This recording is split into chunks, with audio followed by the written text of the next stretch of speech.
नमस्कार, जय हिंद दोस्तों। स्वागत है आप सभी का आपके अपने इस यूट्यूब चैनल जिसका नाम है SRC क्लासेस। देखिए, भारतीय इतिहास के अंतर्गत हम आधुनिक भारत के इतिहास को पढ़ रहे थे। उसके अंतर्गत हमने सबसे पहले पुर्तगालियों, फिर डच, फिर अंग्रेजों के भारत में आगमन की जो पृष्ठभूमि थी उसको पढ़ा था। वहीं अंग्रेजों की पृष्ठभूमि को हम पढ़ रहे थे, उसमें थोड़ा सा कुछ पॉइंट बच गए थे, उसको हम यहाँ पर डिस्कस करेंगे और इसके बाद फिर आगे देखेंगे। ठीक है, तो हमने पिछली क्लास में 1699 तक पढ़ चुके हैं। जिन्होंने यहां तक नहीं पढ़ा है वो जाकर पिछली वीडियो को चेकआउट कर सकते हैं। वहां पे आपको 1699 तक की वीडियो मिल जाएगी। ठीक है, तो बात करते हैं सन 1699 में। तो 1699 में एक कलकत्ता नाम के शहर की स्थापना होती है। किसके द्वारा? जॉब चार्नॉक के द्वारा। 1699 में 3 जगह आजी मुशान के द्वारा, बंगाल का जो सूबेदार होता है आजी मुशान, उसके द्वारा जॉब चार्नॉक को दिए जाते हैं सुल्तानअटी, कलिकाता और गोविंदपुर। इन तीनों को मिलाकर जो जॉब चार्नॉक होता है वो कलकत्ता शहर की स्थापना करता है और यहीं पर फोर्ट विलियम भी बनाता है। ठीक है, इससे अब आगे बात करेंगे, यहां तक हमने पढ़ रखा था। अब बात करते हैं सन 1700 की।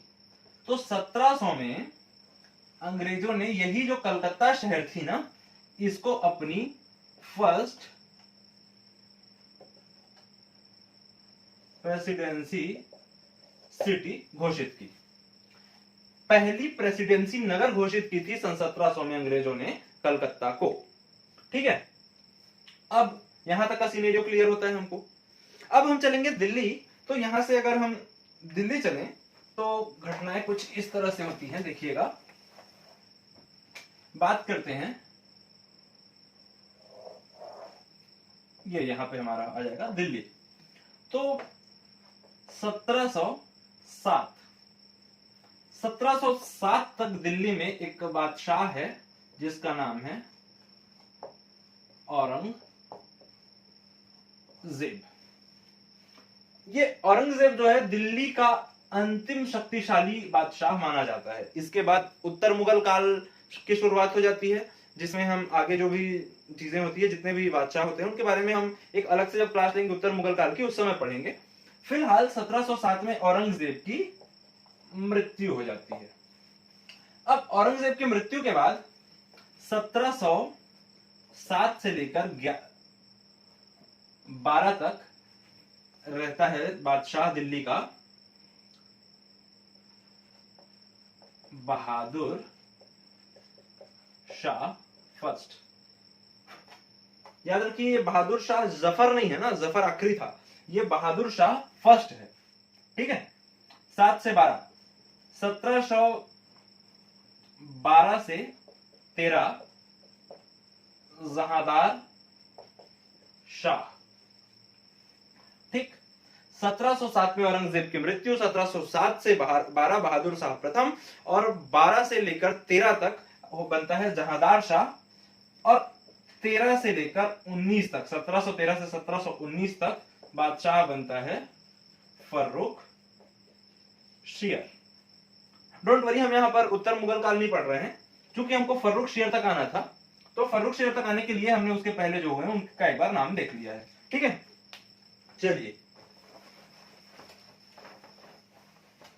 अब देखते हैं, यहां से हम पढ़ेंगे फर्रुख शेर के बारे में।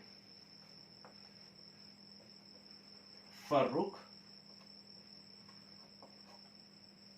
शेर, फर्रुख शेर। ठीक है, बात करते हैं सन 1713 की। 1713 के आसपास जो फर्रुख शेर है ये बनता है दिल्ली का बादशाह, और 1717 में एक दिल्ली से एक टीम आती है इसके दरबार में, जॉन सरमन। फर्रुख शेर 1713 में दिल्ली का बादशाह बनता है और 1717 में जॉन शर्मन की एक जो टीम होती है, जॉन शर्मन के नेतृत्व में, वो फर्रुख शेर के दरबार में आती है। इस टीम में बेसिकली 2 मेन लोग और रहते हैं, जिनका नाम होता है, पहले का नाम होता है डॉक्टर विलियम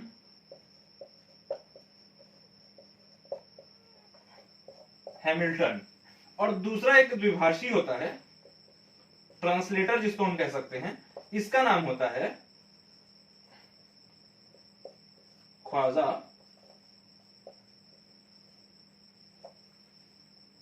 सिकुर्द।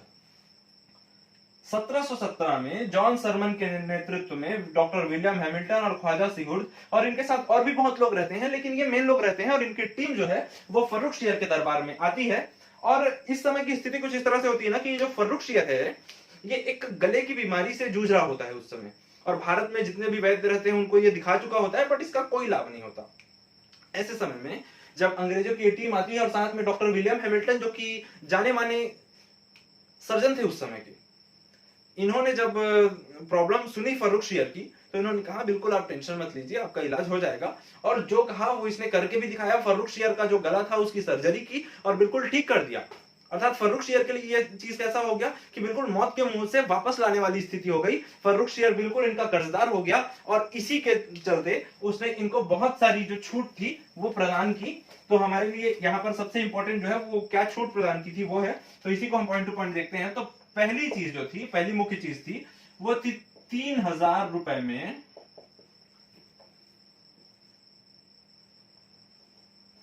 बंगाल, बिहार, उड़ीसा, ये तीनों जगह फ्री ट्रेड। 3000 रुपए में बंगाल, बिहार और उड़ीसा में फ्री ट्रेड। ठीक। दूसरा 10,000 रुपए में सूरत में भी अगेन फ्री ट्रेड। ये दो चीजें क्लियर हुई आपको। 3000 बंगाल, बिहार और उड़ीसा में फ्री ट्रेड, 10,000 रुपए में सूरत में फ्री ट्रेड। और तीसरा पॉइंट है हमारा कलकत्ता के आसपास के क्षेत्रों को किराए पर।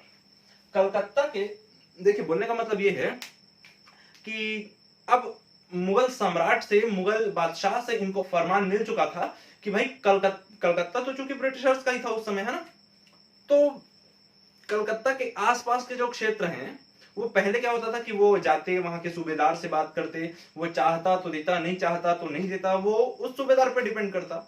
अब इनको सीधे जो सेंटर में जो पावर बैठा है वहां से इनको अनुमति मिल गई कि हाँ, आप कलकत्ता के आसपास के जो भी खाली क्षेत्र होंगे उनको आप किराए पर ले सकते हैं। तो वहां के सूबेदार को झक मार के वो देना पड़ेगा उनको। ठीक है, तो इस तरह से ये सारी चीजें होती हैं।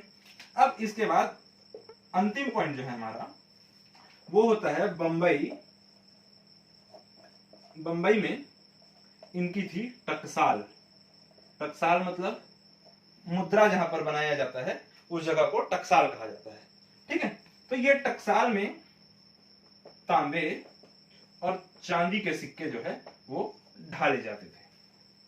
तो फर्रुखशियर ने देखिए मतलब किस लेवल का छूट दिया इनको। भाई अंग्रेज जो है ये बंबई में अपनी टकसाल बना लिए, मतलब इसके राज्य क्षेत्र में ही अपना टकसाल बना लिए, और यहाँ की टकसाल से जो सिक्के बनाए जाते हैं इन सिक्कों को भी अपने राज्य में चलाने की अनुमति फर्रुखशियर ने इनको दे दी। और इस तरह से ये अंग्रेजों के लिए मतलब ये क्या साबित हुआ, बहुत ज्यादा बेनिफिशियल साबित हुआ अंग्रेजों के लिए। और इसीलिए ये जो फर्रुखशियर के द्वारा जो इनको फरमान दिया गया, इसे ओम्स ने मैग्ना कार्टा की संज्ञा दी है। मैग्ना, तो भारत में अगर ब्रिटिश साम्राज्य के मैग्ना कार्टा की अगर बात होती है तो इसी को कहा जाता है मैग्ना कार्टा। और मैग्ना कार्टा के शाब्दिक अर्थ पर अगर हम जाते हैं तो इसका शाब्दिक अर्थ होता है महा अधिकार पत्र।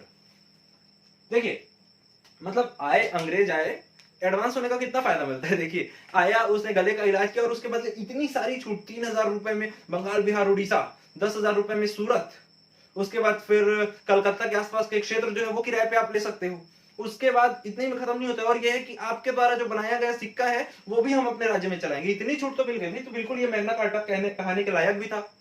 और इस तरह से अंग्रेजों के आगमन की जो दशाओं के बारे में हम पढ़ रहे थे वो हमारा यहीं पर कंप्लीट होता है। इसके बाद हमारी बस अगली क्लास जो होगी वो फ्रांसीसियों पे बेस्ड होगी, और इस तरह से यूरोपीय शक्तियों का भारत में आगमन, ये जो टॉपिक है हमारा ये बिल्कुल खत्म हो जाएगा। और उसके बाद फिर अंग्रेज कैसे कैसे एक एक शक्तियों को हराते हैं, जीतते हैं, और जीते हुए किस तरह से भारत पर अपना आधिपत्य स्थापित करते हैं, ये हम अगली क्लास में देखेंगे। और इस क्लास में बस इतना ही। तो बिल्कुल बहुत बहुत धन्यवाद, और इस चैनल को आप बिल्कुल लाइक कीजिए, शेयर कीजिए, और सब्सक्राइब तो बिल्कुल कर ही लीजिएगा अगर इसी तरह के रेगुलर क्लासेस आपको चाहिए तो बस थैंक यू सो मच।